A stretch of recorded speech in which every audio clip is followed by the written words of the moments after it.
గౌరవనీయులు ఈ ఆర్జీయూకేటీ యొక్క వైస్ ఛాన్సలర్ గారు పెద్దలు ప్రొఫెసర్ వెంకటరమణ గారు, గౌరవనీయులు ఈ కార్యక్రమ ముఖ్య అతిథి రాష్ట్ర విద్యాశాఖ మంత్రి శ్రీమతి సబితా ఇంద్రారెడ్డి గారు, గౌరవనీయులు జిల్లాని పూర్వ ఆదిలాబాద్ జిల్లాని ప్రస్తుత నిర్మల్, ఆదిలాబాద్, మంచిర్యాల్, కొమరం భీం, ఆసిఫాబాద్ జిల్లాల్ని తన నేతృత్వంలో అభివృద్ధి బాటలో ముందుకు తీసుకొని పోతున్న గౌరవ మంత్రివర్యులు శ్రీ అల్లోల్ల ఇంద్రకరణ్ రెడ్డి గారు, గౌరవ స్థానిక శాసనసభ్యులు విఠల్ రెడ్డి గారు, గౌరవ జిల్లా పరిషత్ చైర్మన్ శ్రీమతి విజయలక్ష్మి గారు, గౌరవనీయులైన రాష్ట్ర ప్రభుత్వ విప్ చెన్నూరు శాసనసభ్యులు బాల్క సుమన్ గారు, గౌరవనీయులు మాజీ కేంద్ర మంత్రివర్యులు శ్రీ వేణుగోపాలాచారి గారు, గౌరవనీయులు శ్రీమతి వాకాటి కరుణ గారు, ఎడ్యుకేషన్ సెక్రటరీ గారు, గౌరవనీయులు జిల్లా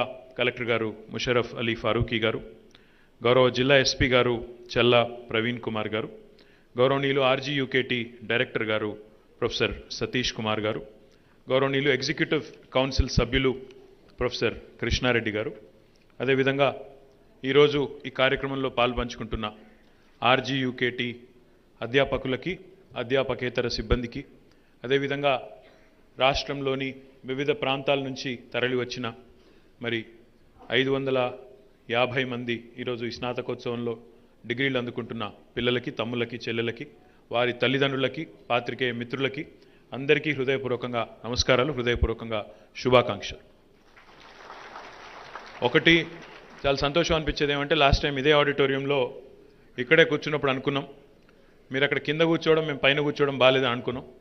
సో ఈరోజు అనుకున్నట్టుగానే ఒక 850 మంచి ఆడిటోరియంని ప్రాపర్ సీటింగ్ ఏర్పాటు చేసినందుకు ముందుగా హృదయపూర్వకంగా వీసీ గారికి నా అభినందన. రెండవది, ఆ రోజు 3-4 మాటలు ఇచ్చి ఉన్నాం మీ అందరికీ కూడా. అందులో మొట్టమొదటిది, ఇంజనీరింగ్ పిల్లలందరికీ కూడా వెంటనే ల్యాప్టాప్స్ అందజేస్తామని చెప్పాం. మరి ఈరోజు ఒక 5-6 మేము లాంఛనంగా మా చేతుల మీదుగా ఆ పిల్లలకు అందజేయడం జరిగింది. 2200 ల్యాప్టాప్స్ వచ్చి ఉన్నాయి. మీ అందరికీ రేపు, ఎల్లుండి, మండే మీ క్లాసెస్ స్టార్ట్ అవుతా ఉన్నాయి. కాబట్టి ఆ లోపల అందరికీ కూడా అందజేయడం జరుగుతుందని చెప్పి ఇప్పుడే వీసీ గారు చెప్పారు. ఆ మాట కూడా నిలబెట్టుకున్నామని చెప్పి నేను ఈ సందర్భంగా తెలియజేస్తా ఉన్నాను. P1, P2 పిల్లలకి డెస్క్టాప్స్ కూడా 1500 డెస్క్టాప్స్ కూడా వాళ్ళకు కూడా వచ్చినాయి. ఎందుకంటే పిల్లలు చెడిపోతారు ల్యాప్టాప్స్ ఇస్తే అని చెప్పి P1, P2లో డెస్క్టాప్స్ ఇస్తా ఉన్నారని చెప్పారు. సో ఆ డెస్క్టాప్స్ కూడా వచ్చినాయి. డెస్క్టాప్స్ కూడా మీకోసం అవి కూడా 1500 వచ్చినాయి. ఆ మాట కూడా నిలబెట్టుకున్నాం. సో ఆ P1, P2 పిల్లలు కూడా వారికి నేను ముందే చెప్తా ఉన్నా, ల్యాప్టాప్ ఇవ్వలేదు అనొద్దు, మీకు కావాలనే డెస్క్టాప్లు ఇస్తున్నారు, మీరు చెడిపోవద్దని, కాబట్టి వేరే ఉద్దేశం కాదని చెప్పి కూడా వారికి కూడా నేను తెలియజేస్తా ఉన్నాను. దాంతోపాటు ఇంకా 2-3 విషయాలు కూడా అనుకున్నాం, వాటి గురించి కూడా నేను ప్రస్తావిస్తాను. But before I speak about that, all the distinguished guests here, distinguished faculty, staff, graduating students and their proud parents, government officials, other invitees, press, and ladies and gentlemen who are present on this momentous occasion. I am reminded of my graduation days on today's wonderful opportunity, which was, of course, the beginning of my lifelong learning from the institution I graduated.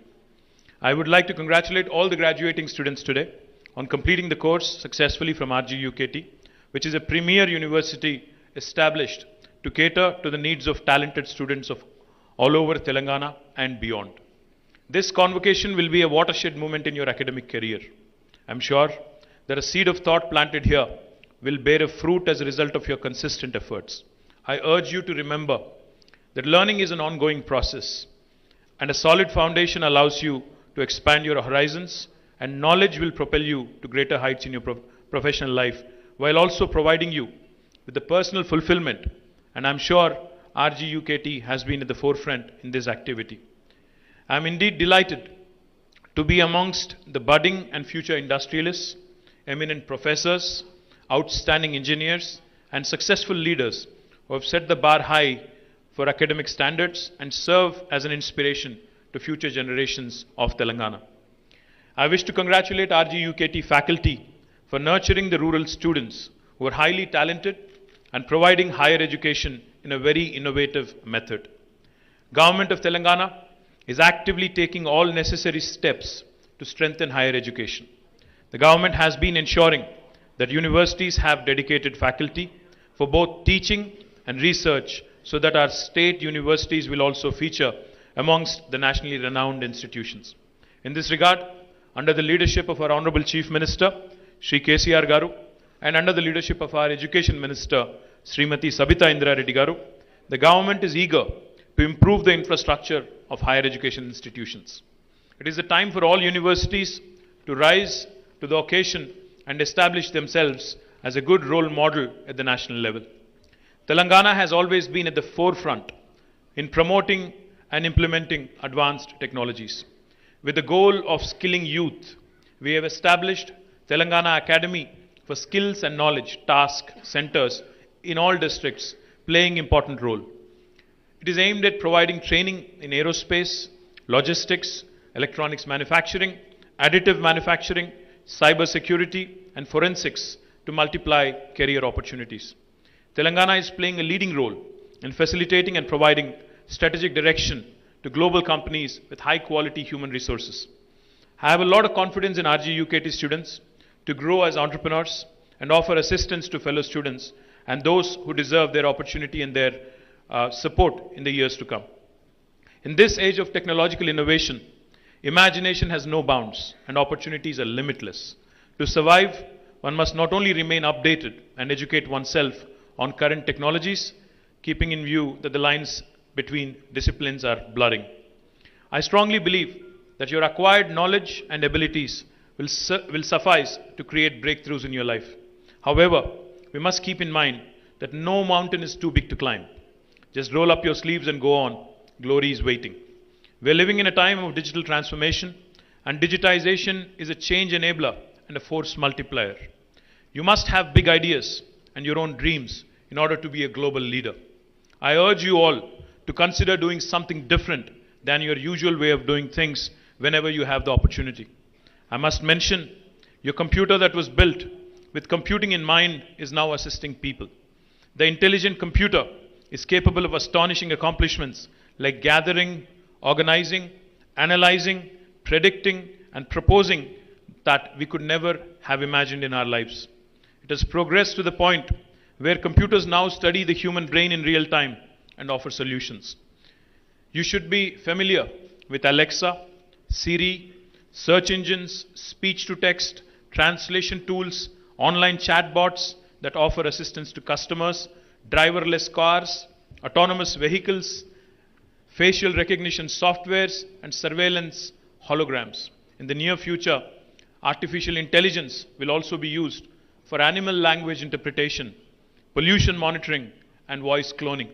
If I have to give you an example, we live in a world of interconnected devices. Your refrigerator can actually talk to your car. Your car can talk back to your TV. Your TV will talk back to your phone. Your phone will talk to you. And the minute you sit in the car, there is a voice on the car guiding you and navigating you to your destination. That is the world of interconnected devices we live in, where machines are able to talk to each other. Artificial intelligence and machine learning has become the order of the day. The demand for construction over the next 20 years also will be so great that only tall and smart buildings will be built in cities. As you may be aware, existing materials contribute to carbon emissions. Therefore, there is a demand for alternative materials so emissions can be reduced. I recommend that each of you look at these innovative ideas. Now, the world is going in a 3D mode. When I say 3D, the 3D stands for digitization, decarbonization, and most importantly, decentralization. This 3D mantra will certainly ensure that opportunities and innovative practices are needed as we go in days to come, as we grow in days to come. It is the time for universities also to rethink and redesign their curriculum, incorporating latest technological developments and future advances. The industry must be actively involved in shaping the career of the students as they are the future think force. I urge the Honorable Minister for Education, Education Secretary, and your Vice Chancellor to actually incorporate a practice school or an apprenticeship model. నేను అనేది ఏంటంటే కనీసం 6 నెలల నుంచి సంవత్సర కాలం పాటు ఇక్కడ చదువుకునే పిల్లలు ఇండస్ట్రీలో కూడా పని చేస్తూ చదువుకునే విధంగా ఏర్పాటు చేసినట్టయితే కేవలం థియరిటికల్ నాలెడ్జ్ మాత్రమే కాకుండా ప్రాక్టికల్ అండర్స్టాండింగ్ వచ్చినట్టయితే తద్వారా భవిష్యత్తులో మరింత ఉజ్వలంగా మీరు ఎదగడానికి అవకాశం ఉంటుందన్న ఉద్దేశంతో ఒక ప్రాక్టీస్ స్కూల్ అనే కాన్సెప్ట్ కానీ లేదా అప్రెంటిస్షిప్ అనే కాన్సెప్ట్ని కానీ తీసుకొని రావాలని గౌరవ మంత్రివర్యులు శ్రీమతి సబితా ఇంద్రారెడ్డి గారిని, ఎడ్యుకేషన్ సెక్రటరీ కరుణ గారిని కూడా ఈ వేదిక ద్వారా నేను కోరుతా ఉన్నాను. అదేవిధంగా to encourage students into innovation, government has actively expanded T-Hub centers. In fact, today, before we came here, in the conference room, between RGUKT and T-Hub, we have entered into an MOU. Oka MOU enter ayyamu. Oka T-Hub center kuda ikkada establish chestamani cheppamu. Dani pani kuda ప్రారంభించి అక్కడ కూడా మీ అందరికీ ఇన్నోవేటర్స్కి అవకాశాలు కల్పిస్తాం. As you all know, T-Hub has evolved into a beacon of light for young graduates looking to explore available opportunities and prove their mettle as entrepreneurs. T-Hub పెట్టినప్పుడు చాలామంది చాలా మాటలు అన్నారు. ఇది ఒక బిల్డింగ్ మాత్రమేనా, ఏం చేస్తారు ఇందులో అన్నారు. When we said walk in with an idea and walk out with a product అన్నప్పుడు నవ్వారు, ఇది అవుతుందా అన్నారు. కానీ మొన్న నవంబర్ 18 నాడు భారతదేశంలోనే మొట్టమొదటి private space tech company Skyroot అనే కంపెనీ తన మొట్టమొదటి ప్రయత్నంలో స్పేస్లోకి ఏదైతే రాకెట్ లాంచ్ చేసిందో ఆ కంపెనీ ఇన్క్యుబేట్ అయింది T-Hubలో అని చెప్పడానికి మనందరం కూడా గర్వపడవచ్చు. ఇది భారతదేశంలోనే మొట్టమొదటి ప్రైవేట్ స్పేస్ టెక్ కంపెనీ, అది కూడా మన హైదరాబాద్లోంచి మన T-Hubలోంచి రావడం అనేది మనందరికీ గర్వకారణం. అదేవిధంగా రెండవ కంపెనీ నవంబర్ 18 నాడు రాకెట్లు పంపింది స్కై రూట్. దాని తర్వాత 3-4 రోజులకే మరొక హైదరాబాద్ కంపెనీ, అది కూడా T-Hub నుంచి వచ్చింది, ధృవ స్పేస్ అనే కంపెనీ. వాళ్ళు థైబాల్ట్ మిషన్ కింద శాటిలైట్స్ పంపించారు, ఒక ప్రైవేట్ కంపెనీ. వాళ్ళు కూడా మొట్టమొదటి ప్రయత్నంలో వాళ్ళు కూడా సఫలమయ్యారు. అదేవిధంగా మరొక కంపెనీ ఖేతీ అనే కంపెనీ, ఒక అగ్రి స్టార్టప్. వాళ్ళు మొన్న మొట్టమొదటి భారతదేశం నుంచి వాళ్ళు కూడా మళ్ళీ మన T-Hub స్టార్టపే, వాళ్ళు కూడా మన rich startup research and innovation circle of Hyderabad అని మరొక ఎంటిటీ ఉంది, అక్కడి నుంచి వచ్చిన startup.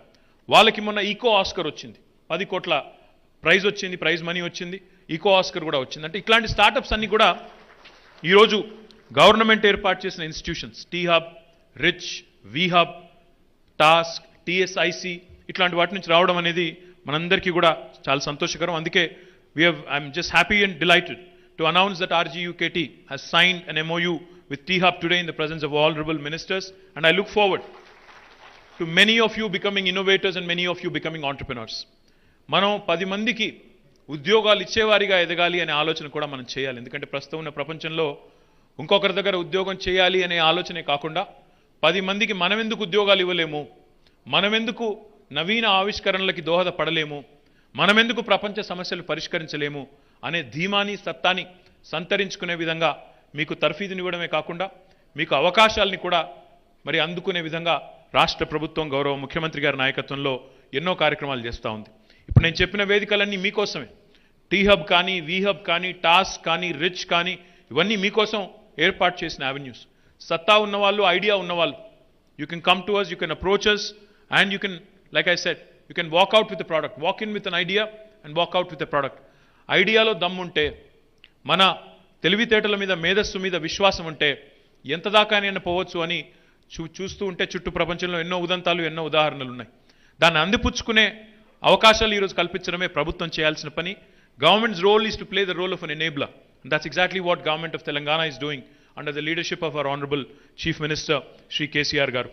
In association with T-Hub and T-Works, RGUKT will be encouraged to offer courses in innovation and entrepreneurship, artificial intelligence, machine learning, అదేవిధంగా data analytics, aerospace, smart materials, electric vehicles, clean energy and holography as a minor course or diploma course in order to be industry ready. I suggest that the universities think of designing courses such that ECE branch students attend courses in computer science and vice versa, so that opportunities also get multiplied. I request Professor Venkatramana Garu, Vice Chancellor of RGUKT Basara and Vice Chairman of Telangana State Council for Higher Education to initiate such courses at RGUKT beginning next academic year. దయచేసి ఈ కోర్సుల్ని ప్రారంభించండి వెంకటరమణ గారు, ఇక్కడే RGUKT నుంచే ప్రారంభించండి. ప్రారంభించినట్టయితే మీరు ఇక్కడ అంకురార్పణ చేస్తే తప్పకుండా మంత్రి గారి నేతృత్వంలో రాష్ట్ర వ్యాప్తంగా కూడా విస్తరించి ఈ పిల్లలు మిగతా వారందరికీ కూడా దిక్సూచిగా నిలబడే అవకాశం ఉంటుంది. కాబట్టి వెంటనే ప్రారంభించాలని చెప్పి కూడా హృదయపూర్వకంగా మిమ్మల్ని కోరుతా ఉన్నాను. I encourage you to create such courses in collaboration with T-Hub, Task, IIIT, IIT and foreign institutions. If necessary, our office will work with embassies around the world to establish link with renowned universities. ఈరోజు తెలంగాణ ప్రభుత్వంలో గౌరవ ముఖ్యమంత్రి గారి నాయకత్వంలో మనం private university legislation కూడా తీసుకొచ్చాం. తద్వారా ఈరోజు ప్రపంచవ్యాప్తంగా ఉండే ప్రముఖ యూనివర్సిటీలు కూడా తెలంగాణలోని విద్యా సంస్థలతో కొలాబరేట్ చేసేదానికి అవకాశం ఉంది. ఆ అవకాశాన్ని అందిపుచ్చుకొని ప్రపంచంలో జ్ఞానం ఎక్కడ ఉన్నా, ప్రపంచంలో అవకాశాలు ఎక్కడున్నా దాన్ని మనం కూడా అందిపుచ్చుకోవాలంటే కొలాబరేషన్స్ కూడా అవసరం. ఆ దిశగా ప్రయత్నం చేయాలని గౌరవ మంత్రివర్యులు శ్రీమతి సబితా ఇంద్రారెడ్డి గారిని, అదేవిధంగా స్థానిక వీసీ గారిని కూడా నేను విజ్ఞప్తి చేస్తా ఉన్నాను. I also need to specifically mention that Hyderabad is now home to some of the world's best companies. Telangana is the best industrial and educational destination, and you might have heard of companies that were previously headquartered in the US are now relocating to Hyderabad due to abundant human resources, a stable government, and proactive and progressive government policies. Leading companies' CEOs are being asked to choose Telangana students over others, and as a result of their training, skills and knowledge, employment opportunities have grown exponentially.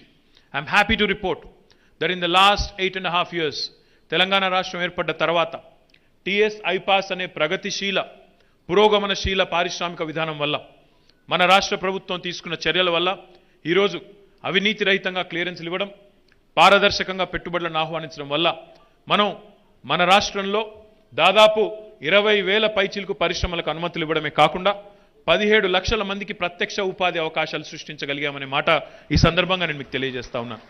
కొంతమంది కాకపోతే ఈ మాట చెప్పినప్పుడు అంటారు, ఇందులో స్థానికులు ఎంతమంది అంటారు.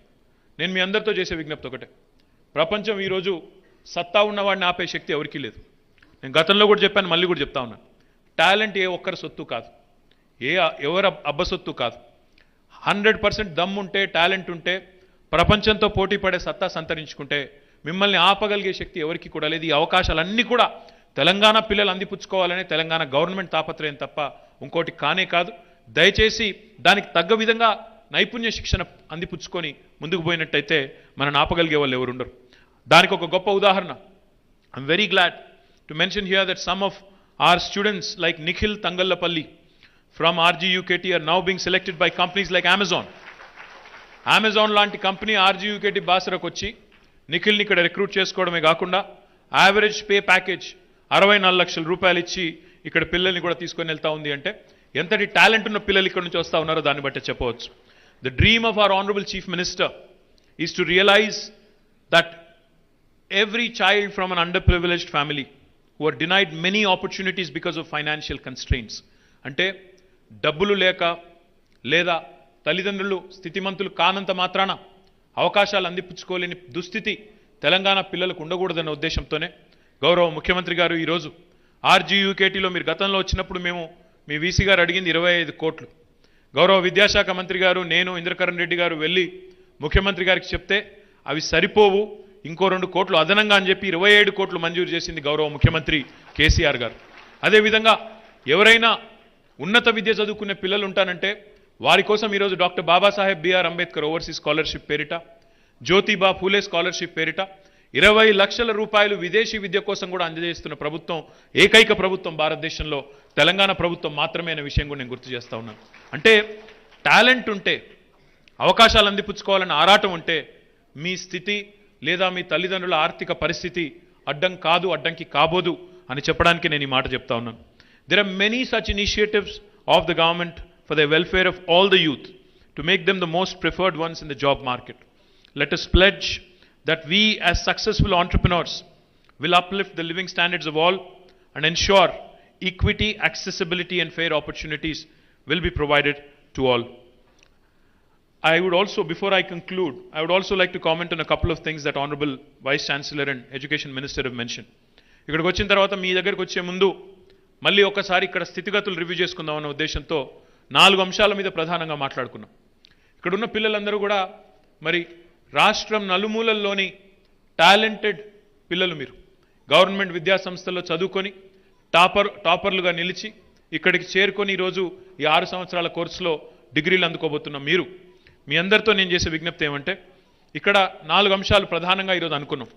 ఒకటి, మిషన్ భగీరథ ద్వారా నీళ్లు క్యాంపస్కి రావాలి, ఇక్కడ స్థానికంగా మీకు నాణ్యమైన పోర్టబుల్ డ్రింకింగ్ వాటర్, రక్షిత మంచినీరు అందాలనే ఉద్దేశంతో గౌరవ మంత్రి గారు ఇంద్రకరణ్ రెడ్డి గారు వెంటనే చొరవ తీసుకొని మంత్రి సబితా ఇంద్రారెడ్డి గారితో మాట్లాడి ఆర్డబ్ల్యూఎస్ వారితో కూడా మాట్లాడి త్వరలోనే ఆ పైప్ లైన్ కూడా ఏర్పాటు చేసి మీకు నీళ్ళు అందించబోతా ఉన్నారని చెప్పి నేను మీకు ఈ సందర్భంగా హృదయపూర్వకంగా విజ్ఞప్తి చేస్తా ఉన్నాను. అదేవిధంగా క్యాంపస్లో మొత్తం దాదాపు నెలకి 40-45 లక్షలు మీరు కరెంటు బిల్లులు కడతా ఉన్నారు. అందుకే మంత్రి గారు, విద్యాశాఖ మంత్రి గారు ఏమన్నారంటే, let us become the first campus in the country, first educational institution in the country which goes off grid. Off grid అంటే ట్రెడిషనల్ పవర్ మీద డిపెండ్ కాకుండా పూర్తిగా రెన్యూవబుల్ ఎనర్జీ మీద డిపెండ్ అయ్యే విధంగా చొరవ తీసుకుందాం, సోలార్ మీద డిపెండ్ అయ్యే విధంగా చొరవ తీసుకుందామన్నారు. తప్పకుండా దాన్ని కూడా సాకారం చేసి ఈ దేశంలో ఏ విద్యా సంస్థకు లేని డిస్టింక్షన్ మీరు అందుకోబోతున్నారు. తప్పకుండా తొందరలో సాకారం కావాలని చెప్పి కూడా నేను మనస్ఫూర్తిగా కోరుకుంటున్నాను. మాకు గౌరవ మంత్రి గారు 2 విషయాలు ప్రత్యేకంగా చెప్పారు. ఒకటి, ఒక సైన్స్ బ్లాక్ వెంటనే ఏర్పాటు చేయమని చెప్పి వారు చెప్పారు. తప్పకుండా ఒక 5 కోట్ల రూపాయలతో మనం సైన్స్ బ్లాక్ కూడా ఏర్పాటు చేసుకుందాం. దానికి మా డిపార్ట్మెంట్ ద్వారా హెచ్ఎండిఏ ద్వారా నిధులు కేటాయించి వెంటనే వారికి, మంత్రి గారికి, అదేవిధంగా వీసీ గారికి మరి ఆ డబ్బులు కూడా అందజేస్తామని చెప్పి కూడా నేను విజ్ఞప్తి చేస్తూ ఉన్నాను. ఇక్కడ ఉన్న చెరువును కూడా సుందరీకరించి, ఆ చెరువు బండ్ను కూడా సుందరీకరించి ఆరోగ్యకరమైన వాతావరణంలో మరి ఈ యూనివర్సిటీని ఉంచాలని మంత్రి గారు, విద్యాశాఖ మంత్రి గారు ప్రత్యేకంగా చెప్పారు. దానికి కూడా మరి అటు సింగరేణితో మాట్లాడాము, ఇటు హెచ్ఎండిఏతో కూడా మాట్లాడాము. వాళ్ళిద్దరూ కూడా మీకు విజిట్కి వస్తారు. తప్పకుండా చెరువును కూడా సుందరీకరించి మళ్ళీ మా విద్యాశాఖ మంత్రి గారు, మా అక్క ఎప్పుడు పిలిస్తే అప్పుడు, జనవరి అంటే జనవరి, ఫిబ్రవరి అంటే ఫిబ్రవరి, నేను మళ్ళీ వస్తాను. చెరువుని తప్పకుండా బాగు చేసేదాకా దానికి వెంబడబడి చేయించే బాధ్యత కూడా మాది. ఇక చివరిగా నాకు చాలా సంతోషం అనిపించింది. 70% మంది ఇక్కడ చదువుతున్న విద్యార్థుల్లో అమ్మాయిలే ఉన్నారు. అంటే దాదాపు 4000 పైచులకు అమ్మాయిలు ఉన్నారు. మరి వారి కోసం సబితా ఇంద్రారెడ్డి గారు ఆలోచించి ఒక 10 పడకల డెడికేటెడ్ హాస్పిటల్ని with gynaecologist and all doctors ఇక్కడ పెడతానని చెప్పినందుకు వారికి గట్టిగా చప్పట్లతో అభినందనలు చెప్పాలని నేను కోరుతా ఉన్నాను. ఎందుకంటే ఇక్కడ ఉన్న పిల్లలకు కావాల్సింది, ఇక్కడ ఉన్న వాళ్ళందరికీ టాలెంట్ ఉంది. ఇక్కడ ఉన్న వాళ్ళందరూ బుర్ర ఉన్నవాళ్ళు, డెఫినెట్గా చాలా సత్తా ఉన్నవాళ్ళు. మీకు కావాల్సింది మంచి నరిష్మెంట్, మంచి హెల్త్ కేర్ ఫెసిలిటీస్, మంచి ఆపర్చునిటీస్, మంచి స్కిల్లింగ్ యావెన్యూస్ ఉండాలి. ఇవి ఉన్నట్టయితే మీకు బ్రహ్మాండంగా ప్రపంచంతో పోటీ పడే పౌరులుగా తయారయ్యే సత్తా మీకుంది. కాబట్టి వారికి నేను ధన్యవాదాలు తెలియజేస్తా ఉన్నాను. ఇక్కడ ఒక డెడికేటెడ్ హాస్పిటల్ పెడతానని చెప్పినందుకు. దాంతోపాటు శానిటేషన్ మీద కూడా కలెక్టర్ గారికి ఇంద్రకరణ్ రెడ్డి గారు ఆదేశం ఇచ్చారు. అవసరమైతే, ఎందుకంటే 270 పైచిలకు ఎకరాల క్యాంపస్ ఇది, ఉన్న శానిటేషన్ సిబ్బంది సరిపోరు. మీరు చాలా సంతోషం, పోయినసారి మనం కలుసుకున్న తర్వాత మీరు ఒక చక్కటి నిర్ణయం తీసుకున్నారు. మన ఆర్జీ యూకేటీ మన బాధ్యత అంటూ పిల్లలు కూడా, అధ్యాపకులు కూడా అందరూ ముందుకొచ్చి మరి శ్రమదానం చేసి మరీ మీ క్యాంపస్ని కొంత బాగు చేసుకున్నారు. కానీ ఇంకా బాగా చేయాలి శానిటేషన్ అన్న ఉద్దేశంతో కలెక్టర్ గారి నేతృత్వంలో కొంత మెకనైజేషన్ కూడా, అంటే కొన్ని మెకానికల్ డివైజెస్, కొన్ని మెషిన్స్ కూడా తెప్పించాలనుకుంటున్నాం. తెప్పించి కేవలం ఇక్కడ పనిచేస్తున్న 100 మంది సిబ్బంది మాత్రమే కాకుండా వారికి అదనంగా